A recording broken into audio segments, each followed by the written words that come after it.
see my presentation. Wonderful. So we get underway. As a discerning collector, broker, and of manuscripts and other cultural heritage objects, the Jerusalem-born, German-trained Jewish scholar Abraham Shalom Yahuda has a well-established reputation. Yahuda operated within a substantial network of institutional, scholarly, political, and cultural interests, leveraging his positionality, his academic appointments, his trade contacts, and other connections to carefully source, remove, and place significant manuscripts and other objects in the collections of powerful and prestigious institutions. While Yahuda's hand in shaping the holdings of a number of American and European libraries has been recognized, his influence on the Princeton University Library in particular, the extent of his involvement in these collecting histories is still being brought to light. The archives of his correspondence and other papers now held at the National Library of Israel represent a rich and important source, but other institutional and private archives and administrative files must be consulted to form the richest picture of his activity. His influence extends to the University of Michigan, where in 1926, thanks to contacts at the British Museum and the platform already established by his brother, the Cairo-based dealer Ishaq Binyamin Shlomo Ezekiel Yahuda, he was able to place 265 manuscripts that would significantly expand the core of the University of Michigan's Islamic manuscripts collection. And I first encountered Yahuda and his brother in the course of my work cataloging these manuscripts more than a decade ago, and wrote briefly on their involvement in the acquisition, working primarily from sources in the university archives and special collections administrative files. This is the piece, Yemeni Manuscripts, which Fira so kindly alluded to. And I have since had the chance to explore this matter in fuller dimension, working from additional sources in our files and archives, as well as a broader constellation of other sources. And so now, with this fresh perspective, benefiting from these sources and from the work, especially from the work of other colleagues, in this brief talk, I would like to explore Yahuda's approach to negotiating and promoting this acquisition by the University of Michigan in the context of his broader manuscript sourcing and dealing of the mid-1920s and the collecting ambitions of the university. So first, I would like to briefly introduce Yahuda himself. So again, Abraham Shalom Yahuda was born in Jerusalem in 1877 to a family of Mizrahi, Sephardi, and Ashkenazi heritage. He was educated early on by his older brother, this scholar, Ishaq Binyamin Shlomo Yahuda, and other famous Torah scholars. At the age of 18, Yahuda would be sent to his mother's relations in Germany to continue his advanced studies. Initially, this was medicine, but reportedly the chief rabbi of Darmstadt insisted otherwise. After completing his doctoral training in Semitics at Strasbourg with Nordike, no less, Yahuda was given a lecture post in Bible and Semitic philology at the Higher Institute for Jewish Studies in Berlin. And he was in that post from 1904 to around 1913. On the recommendation of Ignaz Goldziher, another of his teachers and strong supporters with whom he was very close, he was offered an appointment at the University of Madrid, becoming, as has been explored by Alison Gonzalez, the first Jewish professor to hold a chair of Jewish studies at a modern Western university, and this by 1915. Yahuda would eventually leave his position in Madrid in 1920, in part due to antagonism from a contingent of professors, politicians, and clerics, but also, and perhaps more so, to pursue more freely political and scholarly interests in Jerusalem, including a chance to join the new faculty of Hebrew University. His ideas were poorly received, however, by both the Zionist organization and by the British, and he ultimately departed for London in disappointment after only a few months in early 1921. Yahuda would not hold a regular academic appointment again until 1942, and for the next couple of decades, he occupied himself with writing and study, with public lectures, and most notably for this talk, with earnest and systematic collecting and trading in manuscripts and printed books. In the late 1920s, in an arrangement that extended for nearly a decade from 1927 to 1935, Yahuda began working closely as a manuscript dealer for the American-Irish collector Alfred Chester Beatty. As attested in his correspondence with Beatty, Yahuda selected manuscripts from existing libraries and collections which he was able to purchase, and also relied on his own agents. In fact, as Garrett Davidson has recently shown, Yahuda relied pretty extensively on these agents. In particular, Muhammad Amin al-Khanji and Sami Amin al-Khanji, based out of Cairo. And he relied on them both for sourcing manuscripts, but also for documenting the manuscripts that he offered, preparing detailed slips and descriptions and so forth.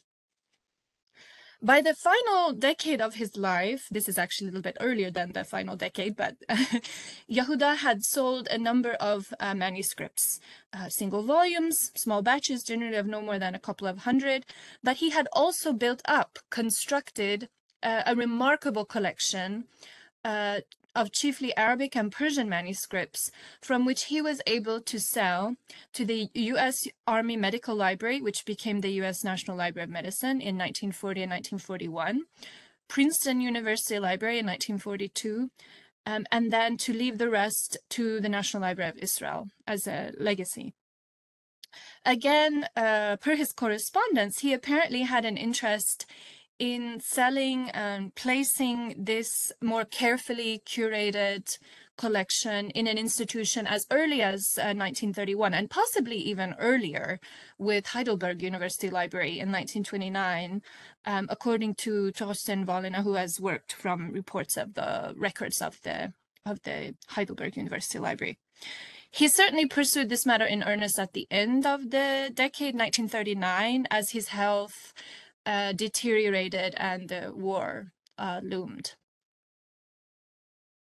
However, as the Michigan acquisition demonstrates and has been more recently explored in greater breadth and detail by Alison Gonzalez, Yahuda was actively involved in collecting and trading in manuscripts much earlier than this. Not only for himself, but as an agent or broker or representative for his older brother, again, the scholar Isaac Benjamin Shlomo Ezekiel Yahuda. Indeed, I.B. Yahuda, or J.B. Yahuda, as styled in some of his stationery, as you can see, was active as a dealer of books and manuscripts for many years, in Darmstadt from around 1904 to 1906, and thereafter out of Cairo, possibly even earlier out of Cairo, until around 1920 when he returned to Jerusalem.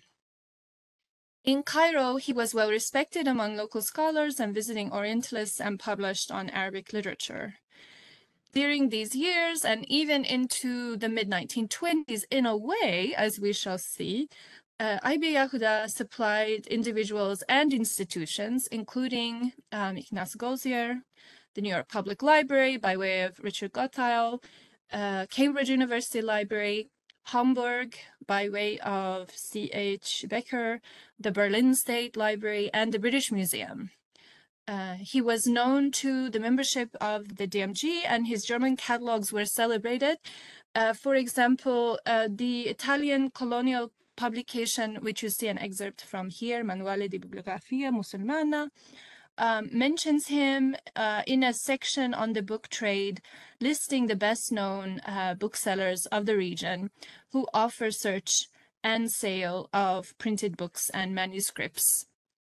In other words, a title could be brought to them. They would pursue and try to acquire on request, in addition to offering titles from published inventory. His catalogs in German are called out as the best typographically and bibliographically, with 4 issued to that point, specializing in Arabic and Persian books and manuscripts from Egypt, Syria, Morocco, India, and Persia. The correspondence between IB Yahuda and his brother, AS Yahuda, who is the sort of focus of our talk, in particular, that between the years roughly 1917 to 1919, as has been recently explored by Rana Miqati, sheds further light on IB Yahuda's book dealing activity. So this correspondence helps establish that A.S. Yahuda, Abraham Shalom Yahuda, had been acting as an agent and even a source for his brother's collecting, as well as for placing materials, that is, making sales at that stage, mainly printed books, but still actively involved as a broker, as an agent.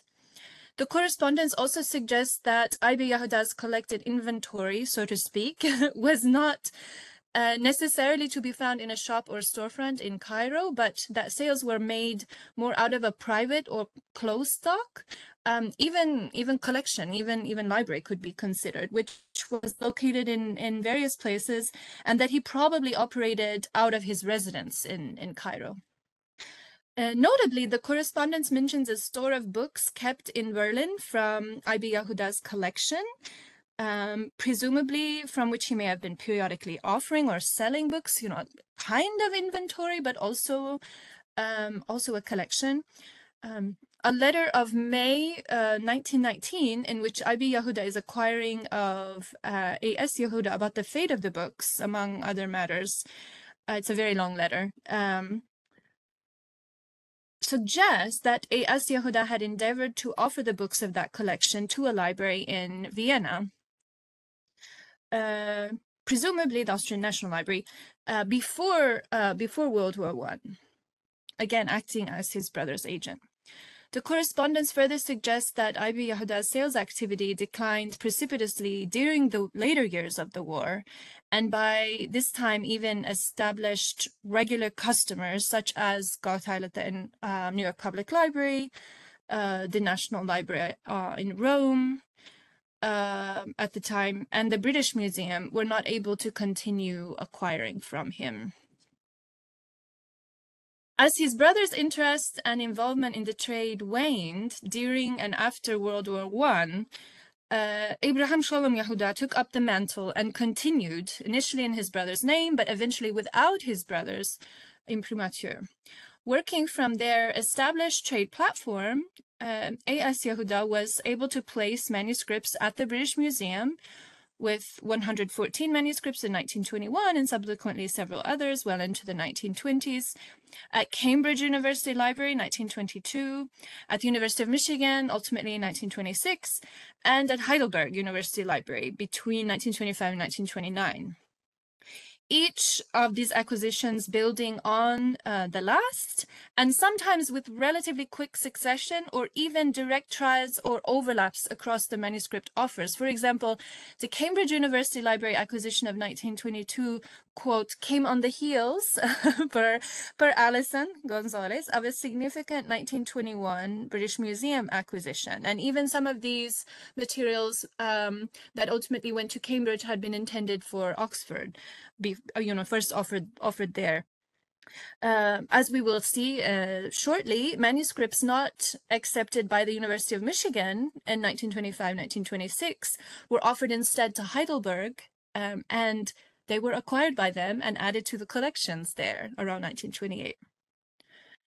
Now, eventually, IB Yehuda formally signs over in full what remains of his inventory, that is, his books and manuscripts, his collected assets, still found more or less in the custody of his brother. So in a document that appears in a folder of correspondence within the Yehuda archive in the National Library of Israel, dated 10 February 1926, IB Yehuda relinquishes to his brother, A.S. Yehuda's, possession, all rights and claims on the books and manuscripts belonging to him, which were in his possession.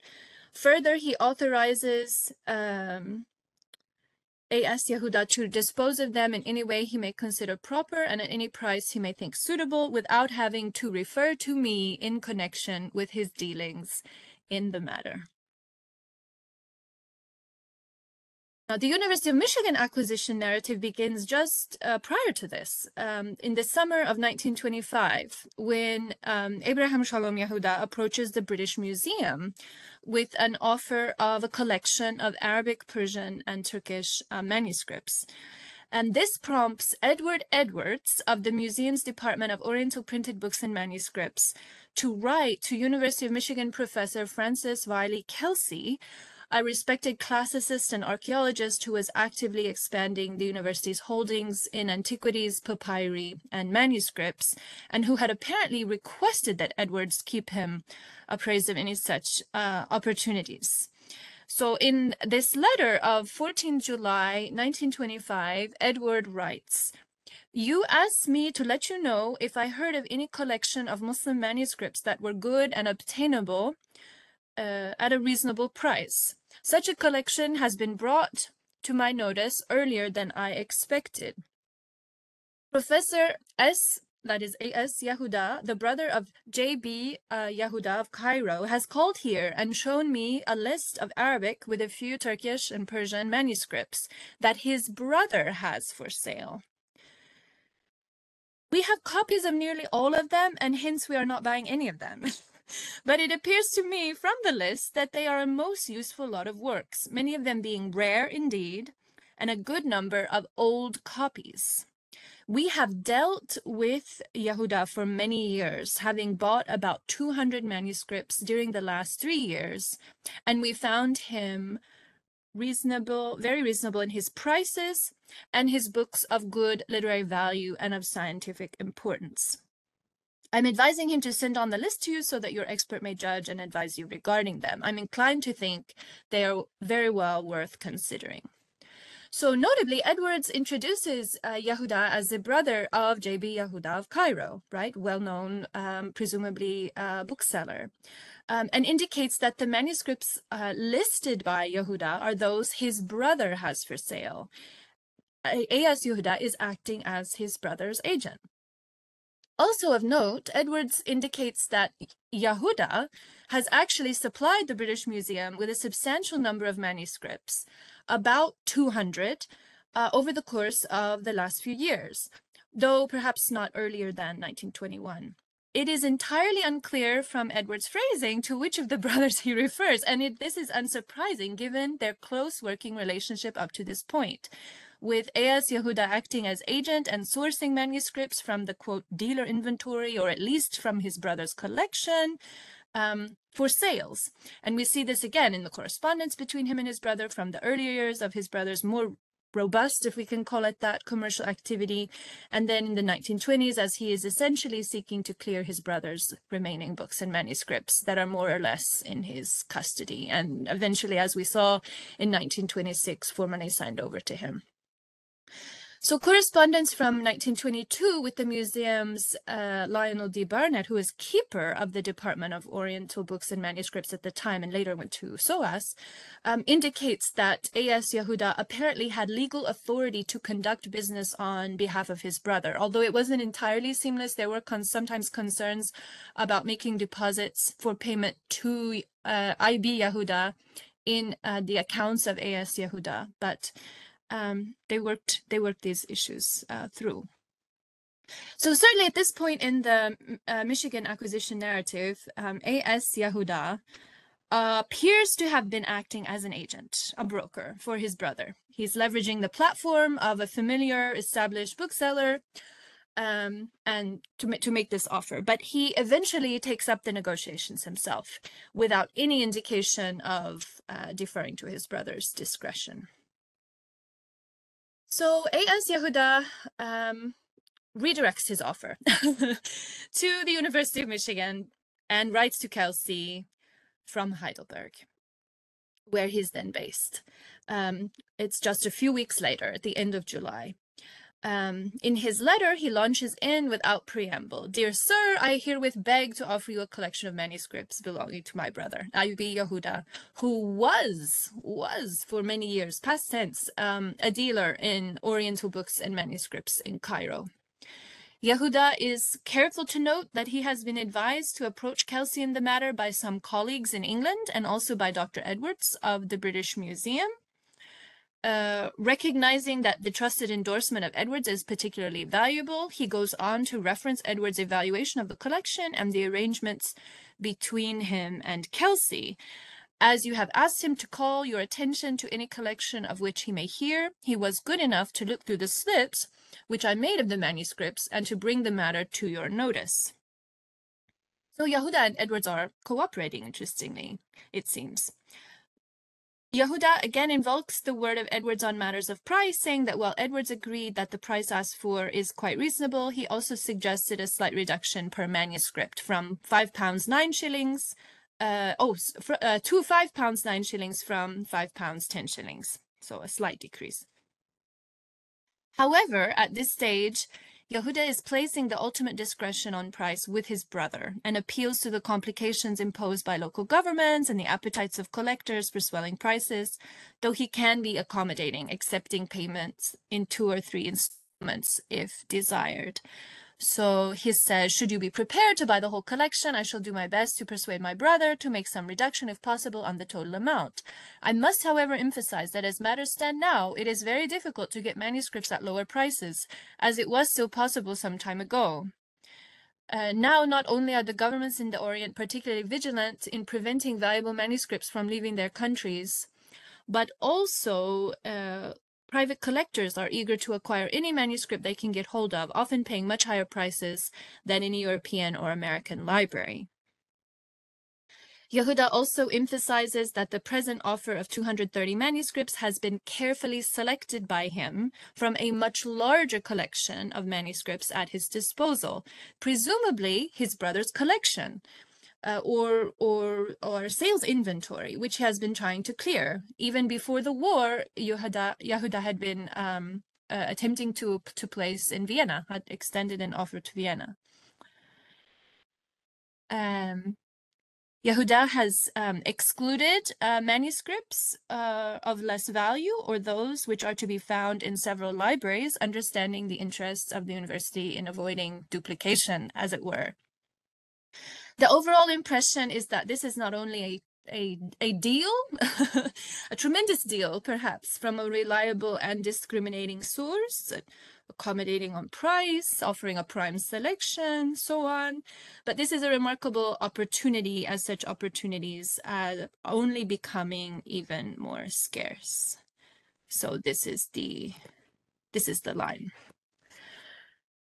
Now, to present the collection, Yahuda, for consideration, Yahuda provides a 5-page enclosed summary and 230 slips sent registered under separate cover, which provide all the necessary details about the collection. Fortunately, these are now preserved with the manuscripts and their digital facsimiles and in the collection administrative files. They reveal a number of manuscript features considered by Yahuda to be significant for his would-be customers. So he is sort of reflecting back what he anticipates being significant to them. Now, the slips range in coverage from minimal bibliographic details, so titles of works, authors, dates for authors, dates of copying, page counts, and references in bibliographical sources such as Brockluman and Kashf al-Danun, to more extensive narrative description. And some of those narrative descriptions are in English, some are in German, some are in French.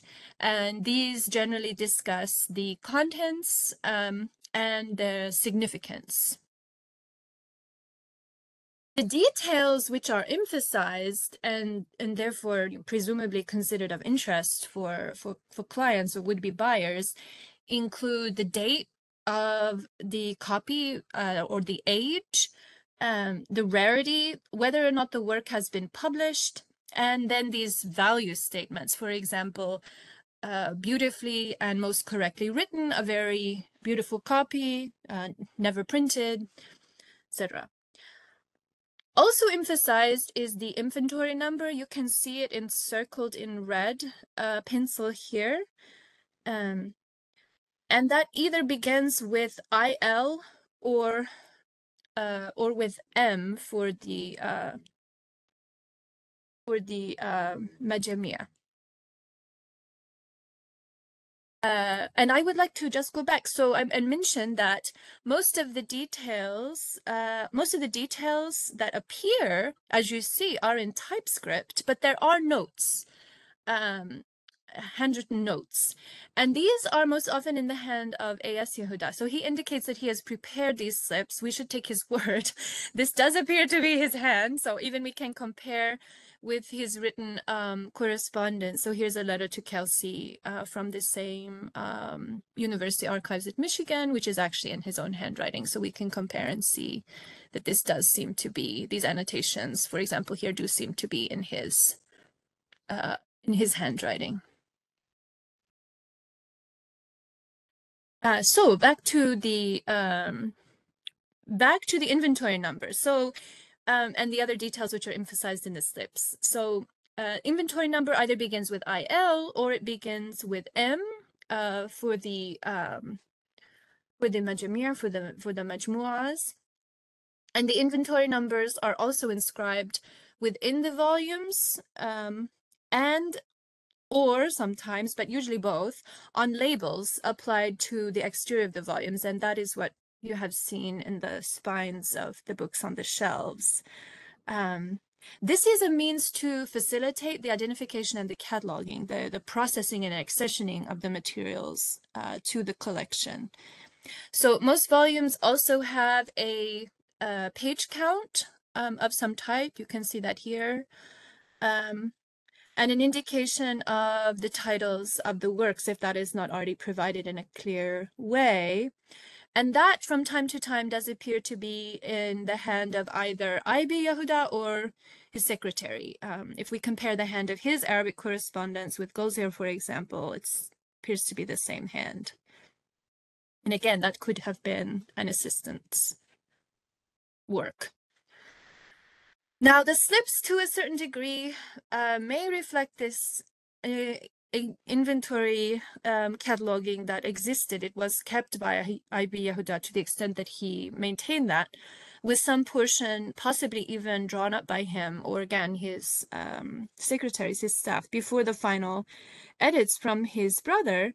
But very likely most of them were custom prepared so they were augmented. So for example, in this case, we have some that on the left, which looks like it may have come from I.B. Yahuda. Then we have annotations on the right that appear to be in the hand of A.S. Yahuda. So final edits from his brother, augmentation, and custom preparation to suit the particular offer and the potential buyer. And then after they were prepared, they might be reused as needed. So they're offered, the offer doesn't go through, they're recollected again, and then they can be reissued with another offer. And in fact, Yehuda notes that in some slips, the manuscript will appear a year or two younger than it actually is, but that is owing to the fact that the slips were made a year or two ago. So the slips were made earlier for a previously made offer and then used again. Now, the slips are referenced in the summary description of the collection of Arabic manuscripts, as it is grandly titled, most likely prepared by A.S. Yahuda, which points to their utility for cataloging, for physical inventory, for examination, and for valuation. So we see here special attention may be drawn to the notes on the slips, in which references are made to Brockerman and sometimes also to Haji Khalifa, Khatib Chalabi, in order to facilitate the examination and valuation of the manuscripts. On each slip, the age of the manuscript is mentioned and the name of the author is given in full and the year of his death. This is done to avoid confusion and errors, very frequent in Brockerman and other bibliographical sources. Some slips contain a full description of the manuscripts, especially in cases where mistakes in Brockerman have to be corrected. These slips will be of great assistance in the cataloging of the manuscripts.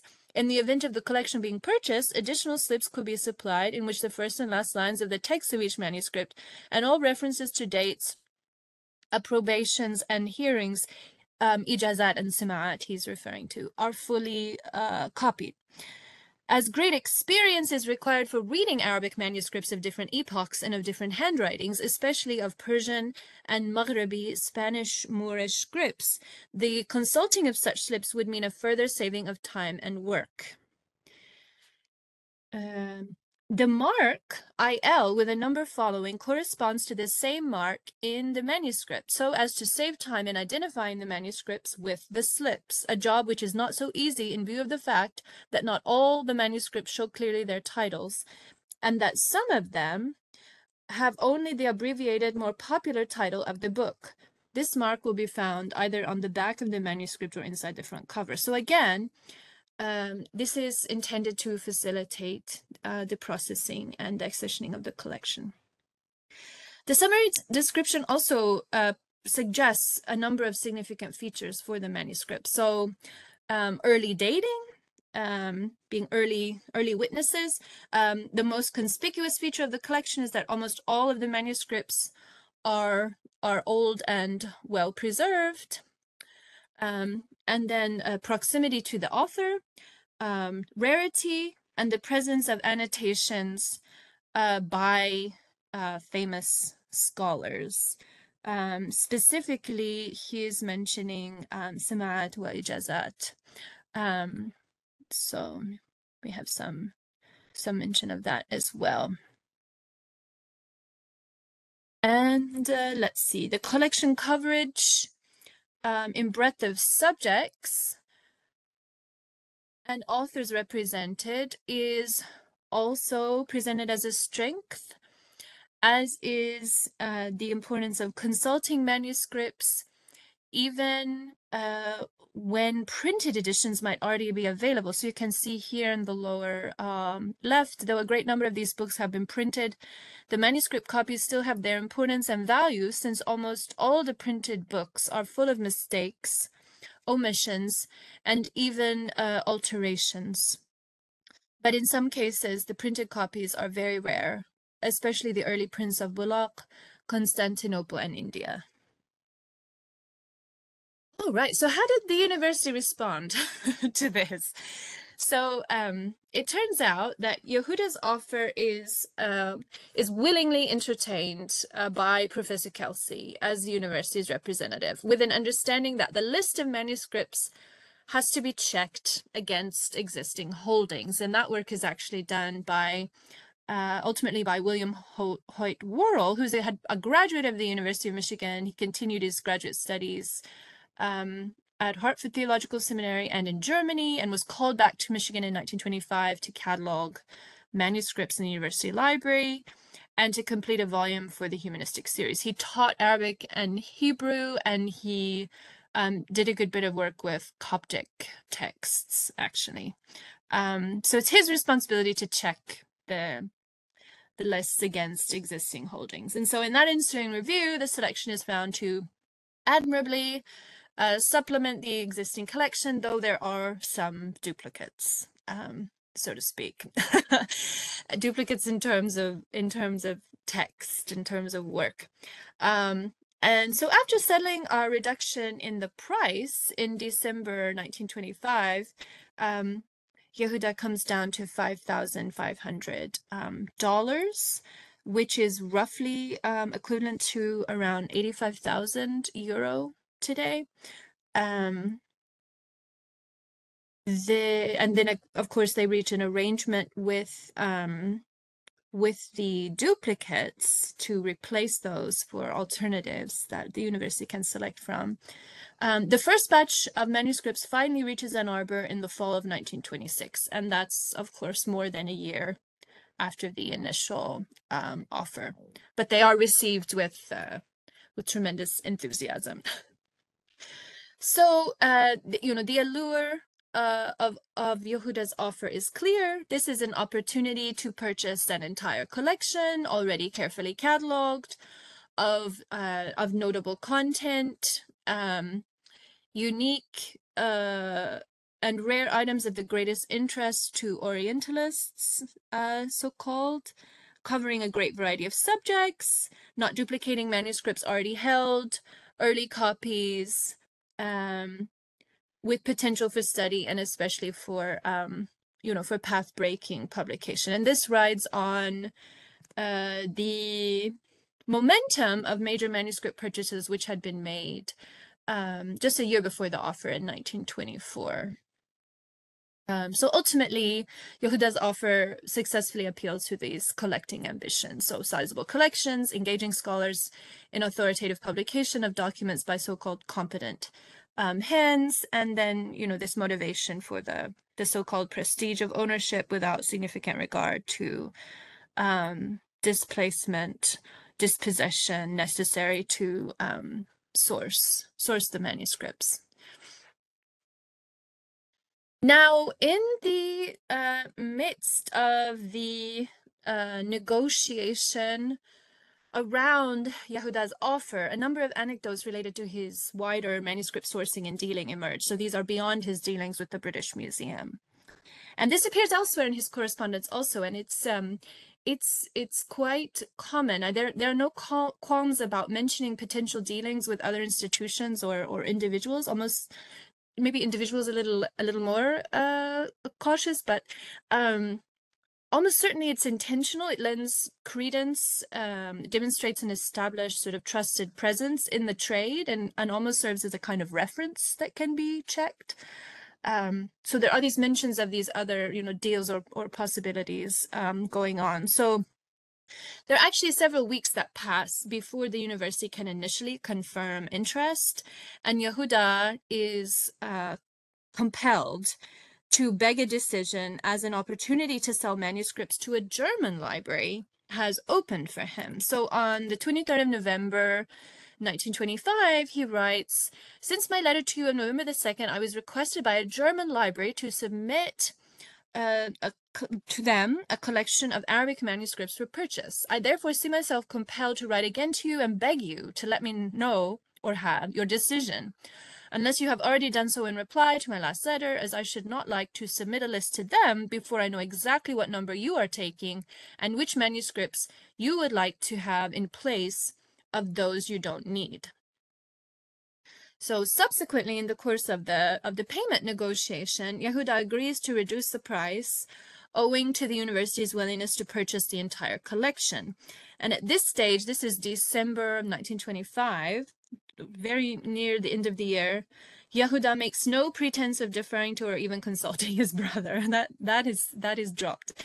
When the prospect of replacing, quote, duplicate manuscripts is put forward, he indicates that he's quite willing to accommodate replacements since he can include them in his remaining manuscripts, which he is about to offer to a German library, as mentioned in his last letter. It turns out slips for the 4 rejected manuscripts, and let's see if we can get to those slips. There we are. Have been retained in our administrative files. So you can see that rejected manuscripts were IL 43, which is a copy of Tuhfat al-Haramain, IL 131A, which is a copy of Al-Mutanabbi's Divan, IL 314A apostrophe, which is a copy of the Masnavi of Rumi, and IL 410, which is a copy of Al-Wafia fi Sharh al-Kafia.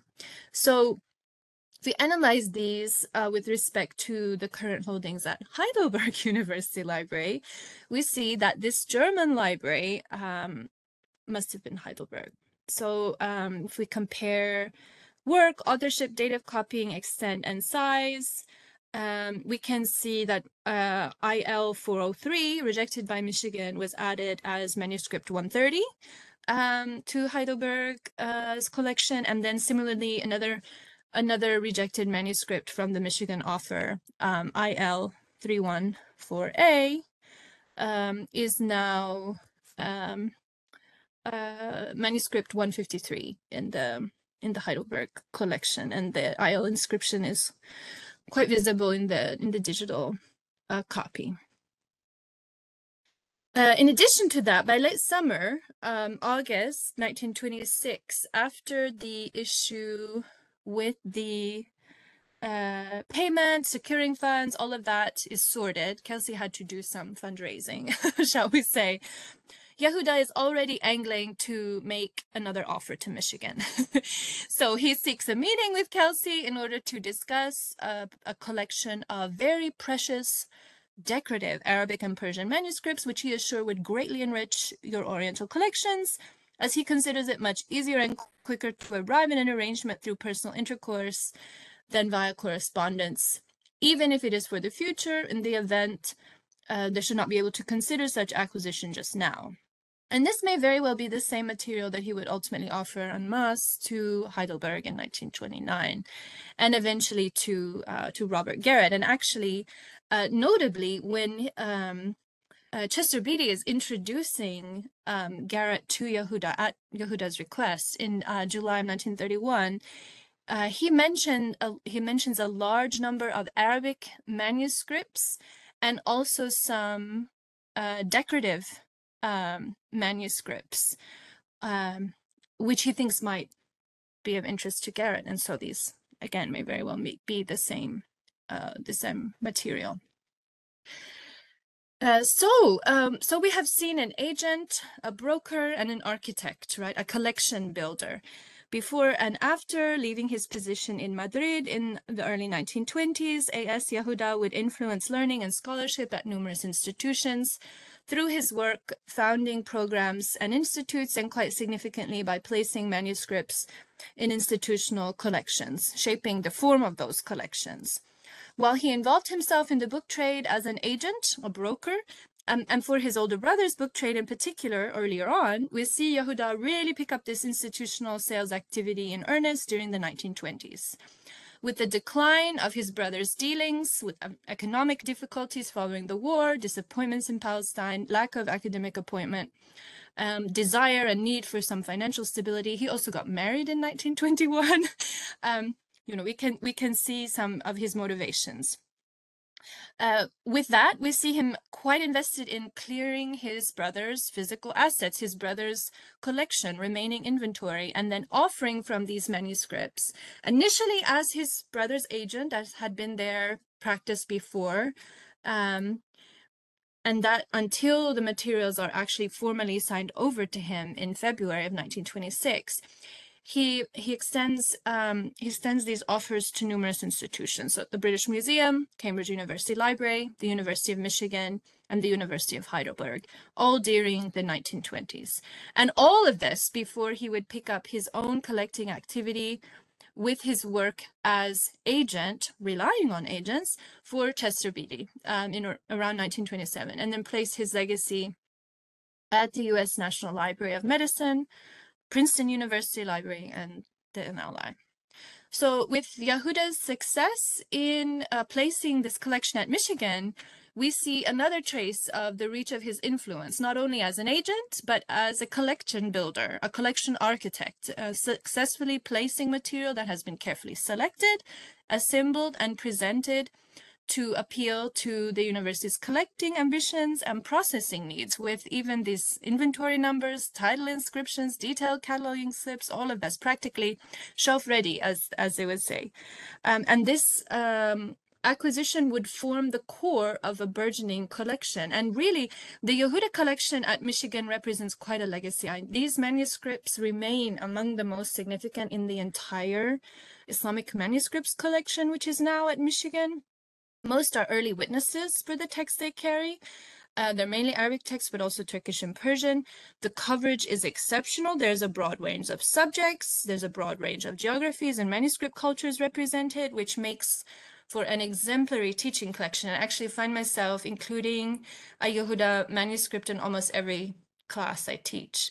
And all of this material is, of course, accessible by way of the online library catalog and database, which I'm happy to go into further. But it's just one dimension of the complex, rich, and multi-institutional legacy that Abraham Shalom Yahuda has left, with still more to explore. So thank you very much for your attention.